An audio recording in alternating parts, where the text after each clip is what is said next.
Assalamualaikum warahmatullahi wabarakatuh. Kami dari kelompok 4 teori kepribadian akan menjelaskan tentang tokoh-tokoh dalam psikologi. Sebelumnya saya akan menjelaskan tentang aliran-aliran dalam psikologi. Yang pertama ada psikodinamika, di mana tokohnya terdapat Freud, Adler, Jung, Harney, Erikson, dan Fromm. Lalu ada humanistic existential dengan tokoh utamanya ada Maslow dan Rogers. Lalu ada dispositional dengan tokoh utamanya Allport yang berfokus pada kecenderungan unik dan jangka panjang. Ada juga biological evolutionary dengan tokoh aliran ini adalah Eysenck. Dan yang terakhir ada social cognitive dengan tokoh utamanya terdapat Skinner dan Bandura. Tokoh pertama kita ada Sigmund Freud yang terkenal dengan level of mental life yang terdiri dari ketidaksadaran, prakesadaran, dan juga kesadaran. Lalu ada 3 wilayah utama dalam pikiran manusia menurut Freud yaitu id, ego, dan superego. Lalu ada dinamika dari personality, ada dorongan dan anxiety. Lalu ada defense mechanism, ada 8 menurut Freud, ada repression, reaction formation, dan lain-lain. Lalu ada 5 stage of development yaitu oral, anal, falik, laten, dan genital. Selanjutnya ada Alfred Adler. Teori utamanya adalah berjuang untuk kesuksesan atau keunggulan. Dia juga melihat bagaimana individu memahami dunia itu berpengaruh pada cara mereka berperilaku. Dia juga percaya bahwa setiap orang memiliki kesatuan dalam kepribadiannya.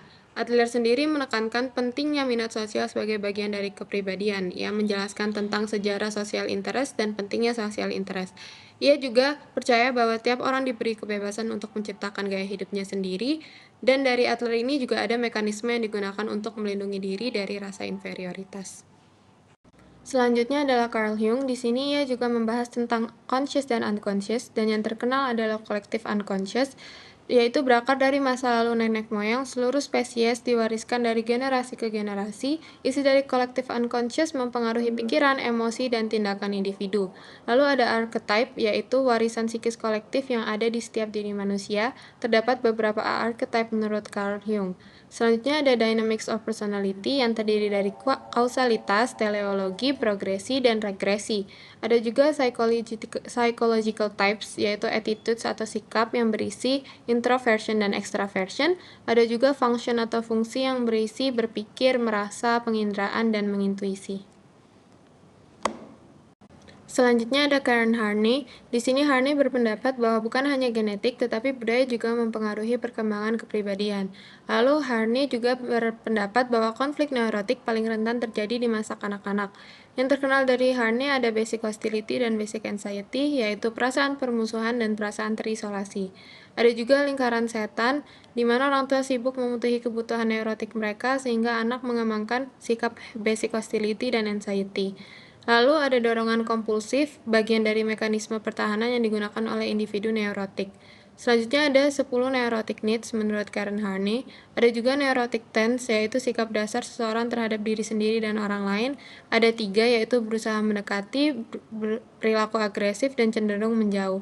Lalu ada intrafisik konflik, yaitu pertentangan dari dalam diri sendiri, yang terdapat the idealized self-image, yaitu gambaran diri yang sempurna dan ideal, dan juga self-hatred, yaitu kebencian mendalam terhadap diri sendiri.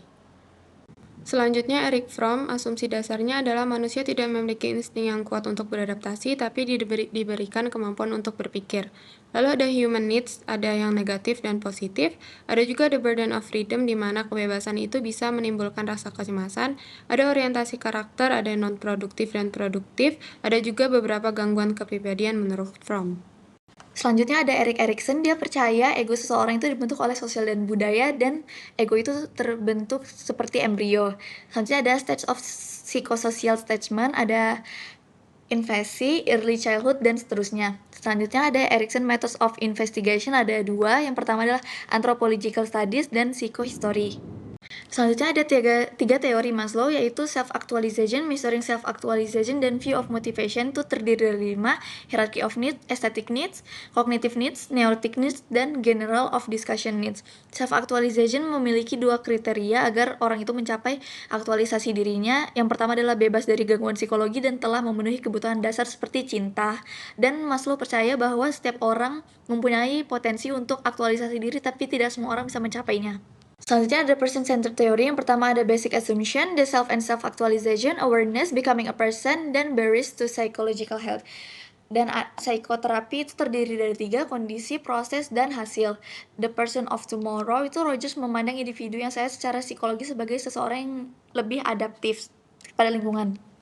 Lalu ada role yang pertama ada Freedom and Destiny, ada Freedom Divine, Forms of Freedom, Destiny, Philip's Destiny. Selanjutnya ada Anxiety, terbagi menjadi 2, Normal Anxiety dan Neurotic Anxiety. Existentialism itu tanggung jawab individu atas pilihan hidupnya, lalu ada rasa bersalah, ada Intentionality, itu memberi makna, Care, Love, and Will terbagi menjadi 2, Union of Love and Will, dan Forms of Love. Yang pertama ada Alport's Approach to Personality Theory, menekankan pentingnya motivasi sadar, lalu ada motivasi, ini berkembang dari motif awal yang menyebabkan perilaku tersebut. Lalu ada The Study of Individual, Alport mempelajari kehidupan individu dan struktur disposisi pribadi yang unik dari seseorang. Dan terakhir ada Structure of Personality, yang pertama ada Personal Disposition dan Level of Personal Disposition. Tokoh berikutnya adalah McRae dan Costa. McRae dan Costa memiliki teori terkenal bernama The Big Five. The Big Five berasal dari teori traits milik Alport dan teori traits milik Raymond Cattell. The Big Five juga memiliki 5 deskripsi. Yang pertama adalah openness yang arti keterbukaan, consciousness yang arti kehati-hatian, ekstraversi yang menggambarkan orang yang senang bersosialisasi, agreeableness yang berarti keramahan, dan neuroticism yang berarti kecemasan, stres, dan temperamental. The Big Five juga memiliki 2 komponen, yaitu komponen inti dan komponen sekunder. Komponen inti terdiri dari basic tendencies, characteristic adaptation, dan self-concept. Kemudian komponen sekunder berisi biological base, objective biografi, dan external influence. Tokoh berikutnya adalah Eysenck. Eysenck memiliki teori tentang kepribadian. Menurut Eysenck, kepribadian harus memiliki bukti psikometrik yang kuat, harus dilatar belakangi dasar genetik, harus memiliki sudut pandang teoritis, dan harus memiliki relevansi. Menurut Eysenck, kepribadian juga memiliki specific act or kognisi, habitual act or kognisi, traits, dan type of superfactor. Menurut Eysenck, dimensi dari personality ada 3, yaitu ekstraversi, neuroticism, dan psychotism, yang semuanya memiliki biological base. Menurut Eysenck, alat ukur dari personality ada 4, yaitu MPI, API, EPIC, dan EPIKR. Menurut Eysenck, personality as a predictor adalah personality and behavior, dan personality and disease. Tokoh berikutnya adalah Skinner. Skinner berpendapat bahwa scientific behaviorism terbagi menjadi 2. Yang pertama adalah philosophy of science, yang kedua adalah characteristic of science. Skinner memiliki teori terkenal bernama operant conditioning, yang berasal dari adaptasi teori Pavlov bernama classical conditioning. Skinner juga berpendapat bahwa the human organism terbagi menjadi 5. Yang pertama adalah natural selection, yang kedua adalah cultural evolution, yang ketiga adalah inner states, yang keempat complex behavior, dan yang kelima adalah control of human behavior. Skinner juga berpendapat bahwa psikoterapi menurut Skinner menekankan perubahan perilaku nyata yang dapat diukur bukan pada proses mental seperti pikiran atau emosi. Skinner juga memiliki eksperimen terkenal bernama Skinner Box, di mana di dalam box tersebut berisi tikus yang akan diuji reward dan punishment-nya. Tokoh yang terakhir adalah Albert Bandura. Albert Bandura memiliki beberapa teori. Yang pertama adalah learning, yang dibagi menjadi 2, observational learning dan inductive learning. Kemudian ada triadic reciprocal causation, yang dibagi menjadi 2 juga. Yang pertama adalah an example of triadic reciprocal causation, yang kedua adalah chance encounters and fortuitous event. Kemudian ada human agency, yang berisi tentang core features of human agency dan lain sebagainya. Kemudian ada self-regulation, yang berisi tentang external factor, internal factor, self-regulation through moral agency.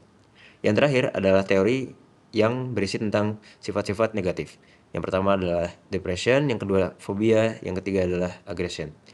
Albert Bandura juga memiliki eksperimen yang terkenal bernama Bobo Dolls, di mana ada seorang anak kecil yang dimasukkan ke dalam ruangan berisi boneka.